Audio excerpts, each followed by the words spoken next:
Hello, everybody. I am Cody. And I'm Brent. And we are the Hugonauts, here to review and discuss for you the best sci-fi novels of all time. This week, we will be talking about House of Suns by Alastair Reynolds with a special guest. Yeah. This week, we are joined by Shane Phillips, who is a housing researcher and expert at UCLA, and also the host of an excellent housing podcast, UCLA Housing Voice. And it's just super quick little aside here. I think housing is like the biggest problem in this country. The fact that nobody can afford to live anywhere and people cannot afford to move to the places where there's good education and good jobs. It's like underneath all the problems. So anyway, Shane, thank you so much for doing great work on that all the time. And yeah, welcome to the show. I am very glad to be here. You both know this, but I have been listening since I actually only started listening maybe a couple months ago, but I burned through every episode in like 2 weeks. So it's a testament to the great work you're all doing. And I'm very happy to be here. Awesome. Thank you. Yeah. Thank you. And make sure you like and subscribe if you're watching us on YouTube. This is to the audience, not you specifically, Shane. I already did it. Follow, thank you. Follow, download if you're just listening to the podcast, because we have a fun episode coming up next time, which is going to be kind of reviewing, talking about, we won't go too much into depth, but all of the Hugo nominees for this year. Yeah, rank them all. Who should win? It'll be fun. Yeah. Also, very exciting, we are going to be attending Worldcon 2022 in Chicago. So we would love to see you all there. If you're there, hopefully we'll get to connect. Yeah, absolutely. We'll do some little man on the street style interviews, talk with lots of people who are there. And just generally such a great moment for like all the biggest fans of sci-fi in the world to get together. Plus you get to vote on the Hugos, although you can also do that even if you don't attend. Anyway, we'll talk about all that next week, but you should all vote. So yeah. So with that being said, let's hear about House of Suns. What do we have here, Brent? For sure. So House of Suns by Alastair Reynolds is a longer book, 500 pages, 18 hours on audiobook. And it is set 6 million years in the future, plus a little bit of change, I guess. In our near future, Abigail Gentian is a rich girl. We'll talk more about her. Anyway, she fractures herself into 1,000 male and female clones, and she calls them shatterlings and sort of sends them out into the galaxy. And they have wandered the galaxy ever since, traveling in circuits around the galaxy. And so they get together every 200,000 years and meet up at a prearranged reunion and discuss all the civilizations they've watched rise and fall, what they saw on their latest circuit. And Campian and Purslane, two of those Gentian shatterlings, have fallen in love and are illicitly traveling together against the Gentian line rules. But they're running late to this circuit's reunion. And they get a deeply upsetting message. Someone has attacked their union and killed almost all the Gentians. And now they have to determine who or what that enemy is, who was powerful enough to attack a line. We'll talk more about what that means before they are, wiped out of existence. So it's a super high stakes story, very propulsive, and yeah, a fun one. So yeah, Shane, if you want to kick us off, what did you think of this book? Sure. Should I give my rating to kick it off? Yeah. Okay. Yeah. So I gave this 4 stars. I think I adhere to Brent's style of like no halvesies, no quarters, just whole numbers. So I'm going to give it a 4. And I actually don't know whether I would put it on the upper side of 4 or the lower side of 4. But for me, something I've learned about myself reading a lot of sci-fi is I really appreciate the world building and just the different ideas and technologies and societal innovations that happen. And this book is just chock full of that. And Reynolds just really kills it on that score. The characters, the dialogue, I think are not as fleshed out. There's more criticism of that. And I think, some of it justified. One thing I will say though, is that, this is a long book and it goes a lot of different directions.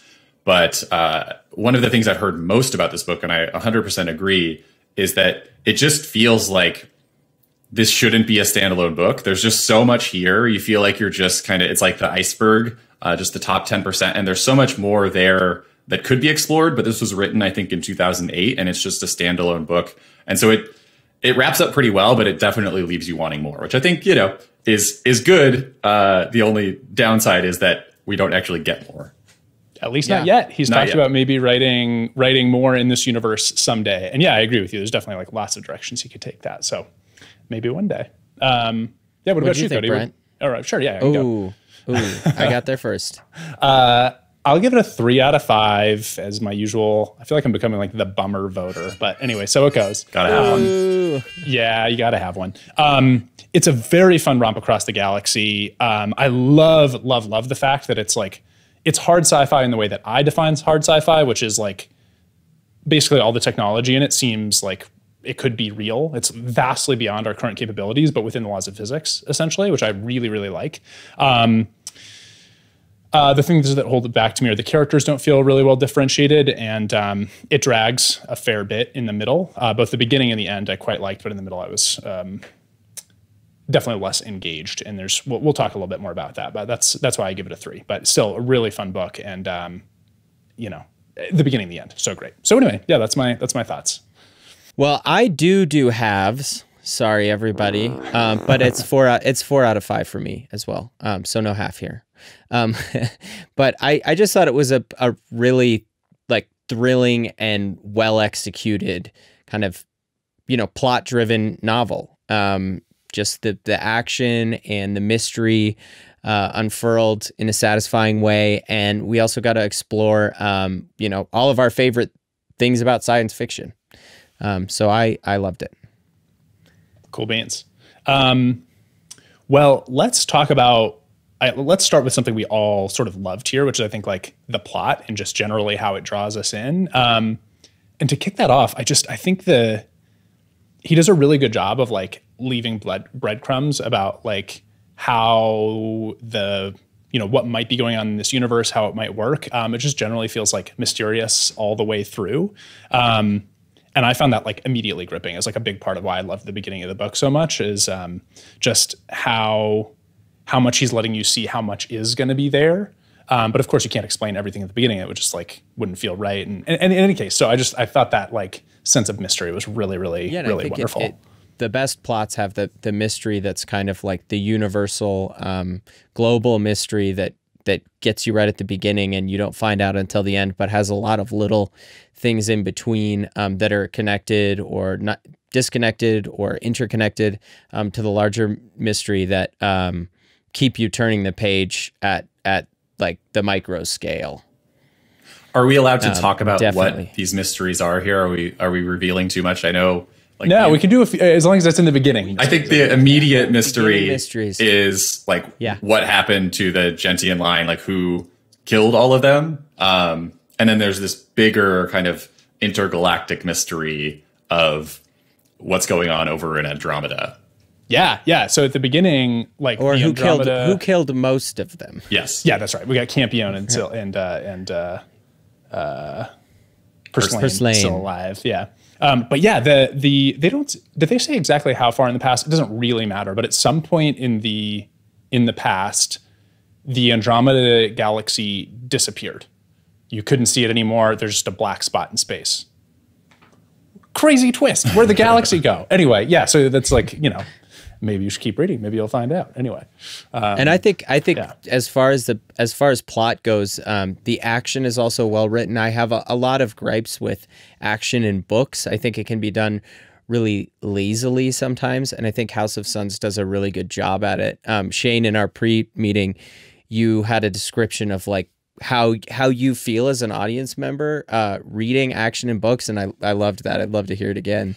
Yeah, it's basically, I don't know, I tend to read books for pleasure and kind of superficially overall, and that applies to the action scenes as well. But I feel like, you know, to your point, it's, if you can put action in like a video format or something, that's going to be more satisfying usually. And when I'm reading action, I kind of I don't skim in that, like I'm not skipping words, but you know, especially like if you're reading about a space battle or something and the author's trying to like orient you and say exactly where this ship is relative to that ship and relative to this nearby star or planet or whatever.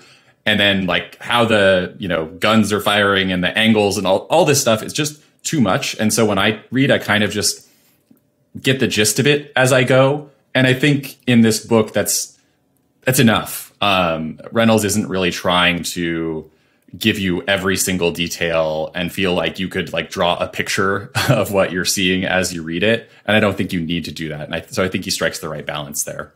Totally. Yeah. I think he does. He talks about the right things in the action too, right? Like the interesting things, like what's going on in the characters' minds and about like the technology that you're interested in and why this weapon's working this way. And the things about the action that are interested at a more cerebral level than just like the ship firing back on the other ship. And then there's a different ship on the right of that ship. So well, and I think almost all of the action too, I'm just realizing this, but like throughout the book, there's always this tension or this uncertainty as the action is taking place about like whether they're doing the right thing. It's very rare in this book where the action is just like straightforwardly this person's attacking that person, and they should be doing that. It's much more like they're attacking, but they're like, oh, are we making the right decision? Should we be doing something else? And I think that is maybe part of what makes the action more satisfying in this book.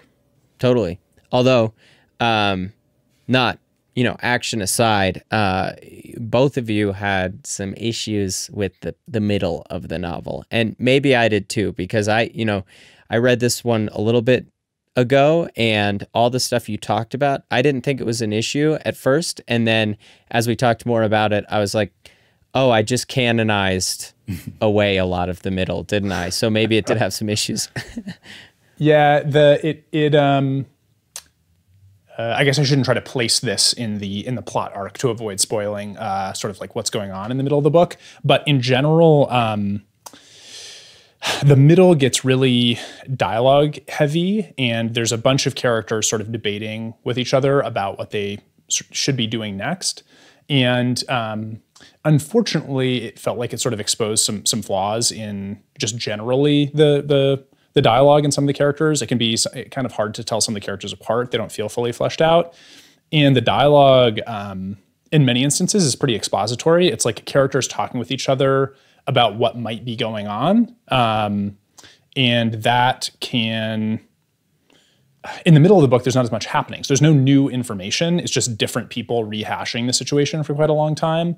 And so that kind of the strength of this book is the world building, is these like really interesting events unfolding, what's going on. And there's less of that in the middle. There's more characters talking about what might happen later. And it just, it's not playing to the strengths of the book in my mind.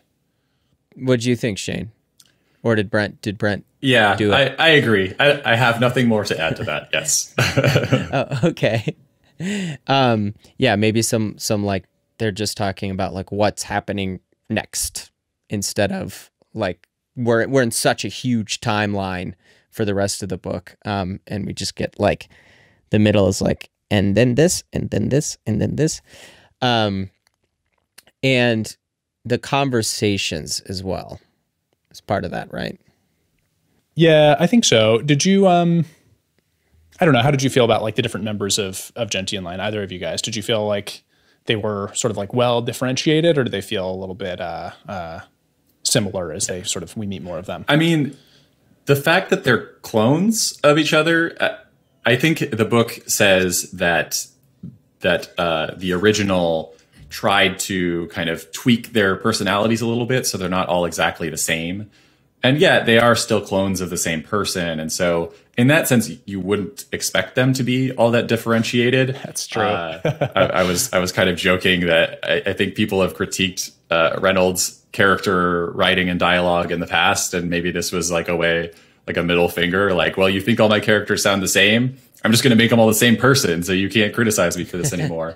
Didn't work. People still did. But I definitely, I don't know, the middle part, it's mostly these shatterlings. And there are a few that stand out, like Seifel, there was a special relationship, Bettany. and a few others. But yeah, it is all just kind of the same person having a dialogue with themselves, just interpersonally somehow because they're clones. So I don't know. I think the middle of the book is the other characters kind of disappear from that part, and that might be part of why it feels that way as well, where it kind of slows down and gets just kind of bogs down in itself. Yeah, my favorite character probably in the book was Hesperus, the machine.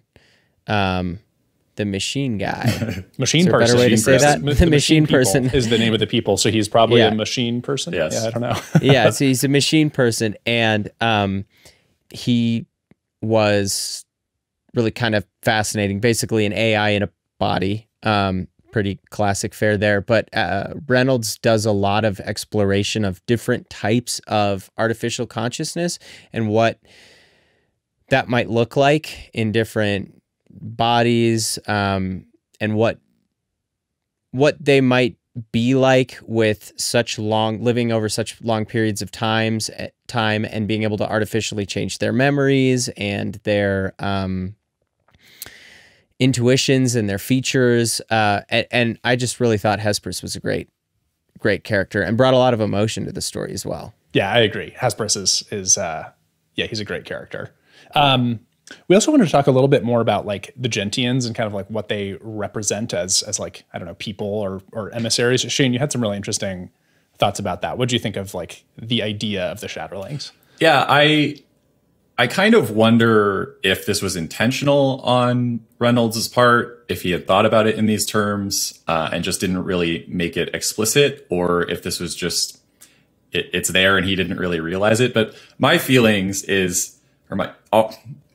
that the shatterlings are like just incredibly selfish, almost by definition, because they're these super rich people, like, you know, are billionaires of today, basically, who they don't want to be restrained by civilization, by time, by space, and so, or even like within their own bodies, and so they create all of these clones, and then they go traveling around the galaxy in this, like, you know, I kind of likened it to like poverty tourism in a way, because they're like just traveling around, mostly just observing and kind of taking notes and seeing what's happening. An important context here is that they're sort of following civilizations over time, and they're what they call turnover civilizations.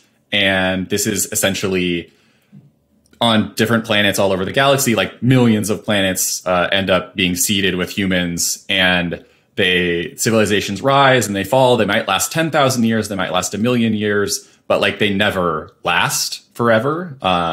Like no one has lasted the 6 million years except for the few lines and a few other societies. And I kind of loved the like casual arrogance of the lines describing these civilizations as turnover civilizations. It's like we're talking about billions or trillions of people like living and then dying, often through their own, you know, like through war or through kind of technological destruction in some way. And they're just like, yeah, these are just turnover civilizations. They don't really matter that much. They're like, we're going to take some notes and put it in our trove and share it amongst ourselves when we meet in 200,000 years, but like, they don't matter. And so I don't know. It's a very maybe unintentionally dystopic view of the future, where like average people just live and die and their civilizations disappear and someone replaces them, but the billionaires just to get to go on forever, and they have this like godlike technology, and they can choose to intercede when they want, but mostly they don't, because like they're just capricious gods, you know. It's right. I don't know. It's interesting, but I wonder if that was intentional. Yeah, I feel like it had to have been unintentional, because there's the protagonists, and they're so central to they're so centrally the good guys of the story, right? There's not a lot of like them second guessing themselves, or any characters second guessing them. So that's true. I think it feels unintentional. And to your point that we were talking about before we started recording, about the size of the ships in the Gentians have, and how like they have these 50-kilometer long ships where they can like hold other ships within the hulls of their ships. Yeah, they're designed for like millions of people, and there's like one rich guy who's like, well, this is all mine now. Yeah, it's like buying an island. Super British museum-y. Yeah, it's super British museum-y. They're like, we'll just take some of your stuff I want to take your trinkets, but you're like, we'll see you guys later. No way you're gonna last. Yeah. I don't think it was like an intentional statement he was trying to make. I think it was just the way to tell a story over 6 million years across the whole galaxy. But yeah, in our current world full of nefarious billionaires trying to launch themselves into space, it does feel a little nice to them for sure. Yeah, I also, just a tiny small aside, but it's my only like sort of technical quibble with the science of the books. Is there just sort of like casually mentioned in passing that like, oh yeah, and like they made themselves immortal, but like nobody else has bothered to do that? It doesn't. And it's not really explained how, because there are other immortal beings in this book, but it's more complicated, and it's actually explained how they become immortal. Yeah, they had to like make trade-offs to do it, and exactly. And the line is just they're too rich, immortal somehow, and it's all good. Does make for a great story though, so we get to hear about all 6 million years. Yeah. Right, totally. And I mean, speaking of the immortal, the shatterlings, we have, they all come from one source. And so he makes a really interesting point, not only in the artificial intelligences, but also within the human next step. All these clones, the shatterlings, about memory and identity, right? And what makes a person a person? Yeah, for sure. Yeah, it's like if your memory is so long that you can't even remember everything that's happened to you, you can only remember a tiny percentage of it. And maybe you've even done like big things in your past that you've forgotten. Yeah, who are you? What are you responsible for? This current incarnation of yourself. It's a really interesting question for sure. Yeah, it's sort of you guys put together a template to think about different aspects of this. And one of the questions I had for the themes is like, who is responsible for the sins of our ancestors? And we can't really explain in detail why that's important, but it is an important question in this. And it made me think of this quote from Richard Rothstein's book where he talks about, this is like a housing book, and it's about redlining and the laws we enacted to like steal black wealth and prevent them from owning homes and these kinds of things. And a question he often gets is like, well, that was a long time ago. I might not have even been born. My parents weren't responsible for that. And so why should I have to sacrifice something today for kind of the sins of our ancestors? And I really like his response, which is basically like, as citizens, we enjoy these privileges that we didn't earn. And so with that comes this responsibility to correct the wrongs that we didn't commit. And I feel like that's running through this book in some important ways. And it's just a little different because instead of it being different people, our ancestors, it's just ourselves, but very long ago. And maybe even to the point where we can't even remember what we did or who we were back then. Right. And maybe that's also why it's even weirder that we have this like unintentional volunteerism thing from the Gentian line, because they're very conscious about some aspects of the sins of their past. And then also they're just like, yeah, all these civilizations, they'll go away. Yeah, for sure. So it's a funny dichotomy there. Yeah, there's another theme in here which is really near and dear to my heart, which is that being too deathly paranoid and afraid of something can like make the conflict occur. And so you have to like self-fulfilling prophecy. Exactly. It can become a self-fulfilling prophecy. So you need to do more than just try not to kill each other each minute. You need to actively try to de-escalate and be less afraid, because that fear itself can create the conflict. And I think that's a really important thing for us all to keep in mind in our world, for sure. Yeah. And what's not in our world, one thing that's not in our world, which is why we love reading science fiction, which is really at the core of this book. Some of the other books, we don't talk about it as much, or we say it's bad or it's good. But Alastair Reynolds does a super good job with the science here. Mm-hmm. Yeah. Yeah. I think first and foremost with like the AI, basically, like there's a bunch of different ways that AI can arise and behave. And it's not just like a monolith. It's like there's a lot of like interesting, different sort of views into what AI could be and how we might interact with it. And I think that's, as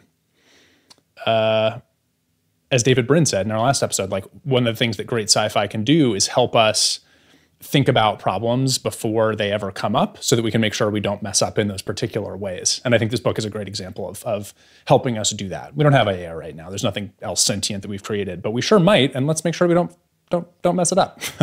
So yeah. I think you make a good point about the monolith. I think a lot of books will deal with like one idea. Like this is my idea for how AI might interact with humanity, or like how it might arise and how we could interact with it. This, I think House of Suns spreads it a little wider, and it says there's room for a lot of different ways for AI to develop and evolve. And here are some of them. It just kind of makes it a little wider. Yeah. You had a really good point, Shane, about the sort of like the relationship with time in these books. Do you want to talk about that a little bit? Sure. I think a lot of books, like sci-fi books and fantasy books, they sort of start with some constraints and then imagine, based on those constraints, how do things progress. And I think a really important one here is just this idea, this relationship between the speed of light and time, and also humanity's relationship to time more generally.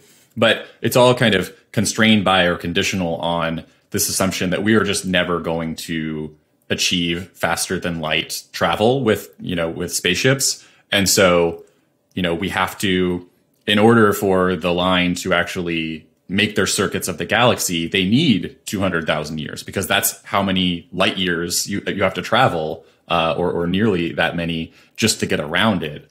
And so how does that limitation shape society? And I think it's probably part of why you end up with these turnover civilizations. There's just you just can't coordinate across the galaxy when the speed of light is like the hard and fast limit on things. So I have more to say on the time, but I'm curious what you all think about that part of it. Well, what was the thing? What was it about neighborhoods? There's something about like, I'm maybe using the wrong word. Oh, that Abigail has. Sorry, was this about the golden hour stuff? Yeah, the golden hour. Okay. Yeah. So this is actually like, I guess it's still related to the speed of light. And this is my urban planner coming out. So the golden hour is this really interesting idea. And I'll say that one thing I like about the book is it's sort of got two different times that it's going back and forth between. One is the golden hour, which is this period only about 1,000 years in the future from today, and then 6 million years in the future. So you get this sort of near future. Things aren't so crazy different than they are, compared to today. And then just like so far, things are very, very different, especially technologically.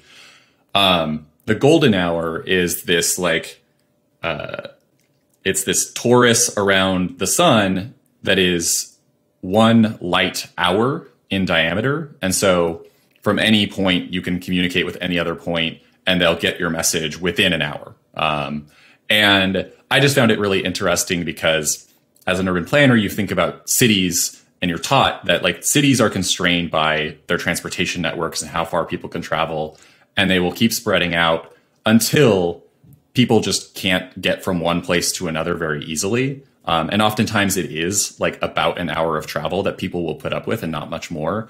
And it wasn't travel, but it was communication is going to be the limiting factor. And so it's an hour to communicate with someone. And I just thought that was really an interesting idea and something I had never considered before that might be sort of a limiting factor on how fast we expand out of this solar system, or if we do at all. And it's so easy to empathize with the science because he's like, what if we take this scientific principle and apply it to how we really do something, like you said, urban planning in the real world, and then go from there. And that's what makes it so believable and so tangible, I think. Yeah, I think so too. There's a bunch of other cool science stuff he does that I think we should mostly just like let people explore through the book. But it's so cool. I do think we should give like the quick hit list of like, here's exciting things you need to learn about. Yeah. All right. So memory extraction and deletion to make room for new memories. So you can just like put your memories in a computer, make room for the new ones. And that opens up all kinds of crazy possibilities. There's the vigilance, which is a Dyson sphere civilization that lives to like acquire data, and they're all like 5 million years old inside it. Super wild, alternative, different way of thinking and being, and so cool. The vigilance is so cool. Yeah, it was my favorite. It's a book full of great settings. It was my favorite one too. There's the fights in space are like awesome and seem like very accurate to what we think maybe that really might be like, which is basically just like you're just trying to hit the enemy one time before they hit you one time, and you're really just like, you're not in control at all. It's just your ship's AI fighting the other AI, and you're just in a cabin locked up where you're trying to survive the G-forces while your ship tries to zig and zag. Super fun to explore all those implications. We've got ring worlds. We've got star dams, which are ways of controlling and keeping a supernova inside from destroying a bunch of other solar systems. There's wormholes. There's whisking, which fast travel thing. You should read about it. And then there's a bunch of different pathways to immortality that get explored as well. So anyway, that's not even everything, but that's a lot. Right? I did want to talk about the time aspect too, which I think is treated really well in this book. Given the way that the line travels, they have to kind of pass a lot of time, because even if time, within your ship passes, you travel 30,000 light years and only 200 years or something, or 1,000 years passes in ship time, you don't want to just like sit there and wait it out, even if you are immortal. And so they have all these different strategies for speeding up time or going into stasis of some kind and abeyance, all these different ways of handling it. And I thought it was interesting in a few ways. One thing it made me think of was just like that feeling where you've got something you're looking forward to coming up, and it's like a month or two out, and you just wish that you could just go to sleep for a month and arrive at that, appointed time and enjoy it. And that's just the life that these people get to live. So I think that's interesting, but I also thought it was like very convenient as a plot device. So you're not stuck with these times in between. It's just someone goes into an abeyance cabinet and like 3,000 years have passed and they're right back in the action again. Right. And I totally agree. And I think that that's also when those kind of things work really well and feel authentic. When you're exploring the idea makes sense and it's convenient to the plot. Like that's where you get a really nice synergy for storytelling. Yeah, worked both ways. Feels real, feels interesting, and we get to skip the boring parts. Awesome idea. Right. And it doesn't feel like you're skipping the boring parts just because they were inconvenient to the plot. Right. But Yep, for sure. So, Cody, you want to wrap us up? What's our key takeaways here? Well, maybe we should do a couple key takeaways. I think the key takeaways are it's just like a gripping adventure action sci-fi novel that explores a ton of cool concepts. I mean, it's really it feels very science fiction. There's no question here. We're in the right place here. Genres or yeah, exactly. Right in it, and a very good version of it. What do you think, Shane? I mean, I agree. I don't know what my main takeaways here are, other than I do think there's just so much in terms of the ideas and the technology here that, I do hope more is coming. I have to imagine there's like a ton of fan fiction or something around this that people like took the world that Reynolds has built and are kind of expanding on it. I mean, that's really one of my main takeaways is just there's so much here that is going to stick with me for sure for a long time, and I have to imagine it's probably going to influence other writers in the future if it hasn't already. Yeah, I'll throw it out just as the counterpoint to that, which is so many of these like big sci-fi books where we're in space, there's a lot happening. Big space opera. A lot of them end up being like so many books long, and it's this enormous venture to get into and catch up with and read all of. In some ways, it's nice that we've got this like single slice. It's a long book, sure, but you also get to explore this like whole world without committing to reading like 9 books. And I think there's something nice about that too. So anyway, I think this is a really fun, great book. I'm sure happy we got to talk about it. Right, totally. I agree with that point too. I think why I read House of Suns before it's the other Revelation Space. Is that his famous series? Yeah, Reynolds. And I was like, ooh, I could go for a ton of books, or I could read this one that stands alone. I'm going to do that, and I thoroughly enjoyed it. So. It was good enough though that I'm like, well, I want more. Alastair Reynolds. Now I did read a lot of Revelation Space. I've read probably 5 or 6 of his other books, and I read them after this years ago, and I don't think any quite hold up, to be honest. But that's just my opinion. Oh, this is maybe the best. they're appealing to different aspects of what people like in sci-fi. Okay, but we all liked House of Suns. Yes. So that being said, whether or not you visit Revelation Space, what are some other books that people might like to read if they liked this? Brent, why don't you start? Yeah, I'll kick it off with Fire Upon the Deep by Werner Vinge. It is it's a big space opera. There's a lot about AI. The AI is sort of its relationship with humanity and this like power much bigger than ourselves. Thing that's really different about that one is you actually get a lot of this universe, House of Suns universe, entirely populated by humans and things humans have created. Fire Upon the Deep has a lot of aliens and some really fun, cool ones. So anyway, big, great space opera that covers a lot of ground. Be a little bit aliens too, so it's a fun one. It definitely is. And Shane, you had one for us as well? Yeah. If you do want to read a ton of books and not just one, I really like the Culture series. I think it has its flaws. This is by Ian Banks, but this is sort of a post-scarcity, galaxy-spanning civilization, the Culture itself. But it's much further in the future, at least in theory. It's where you actually have societies that are super, super advanced and not just these kind of small groups of people, these lines. And I don't know. Again, there's just so much creativity in that where you can imagine like almost anything is possible. People can, transform into totally different creatures and then come back again. They can change gender. They can build these ring worlds and things that are just like completely outside of our current comprehension.